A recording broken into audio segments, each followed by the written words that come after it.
യുവതാരം അന്തരിച്ചു. പ്രശസ്ത സോഷ്യൽ മീഡിയ താരം ആൻവി കാന്താറാണ് അന്തരിച്ചത്. മുംബൈ കുംഭെ വെള്ളച്ചാട്ടത്തിലേക്ക് കാൽ വഴുതി വീണാണ് ആൻവി അന്തരിച്ചത്. റീൽസ് എടുക്കുന്നതിനിടെയാണ് അപകടം സംഭവിച്ചത്.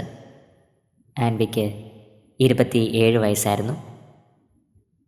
ഇൻസ്റ്റഗ്രാമിൽ നിരവധി ഫോളോവേഴ്സുള്ള താരമായിരുന്നു ആൻവി. കഴിഞ്ഞ ചൊവ്വാഴ്ചയാണ് സംഭവം. 6 മണിക്കൂർ നീണ്ട രക്ഷാപ്രവർത്തനത്തിനൊടുവിലാണ് ആൻവിയെ കണ്ടെത്തിയത്. എന്നാൽ ആശുപത്രിയിൽ എത്തിച്ചപ്പോഴേക്കും മരണം സംഭവിച്ചിരുന്നു. അപ്രതീക്ഷിത വേർപാട് വലിയ നടുക്കമാണ് സൃഷ്ടിച്ചിരിക്കുന്നത്.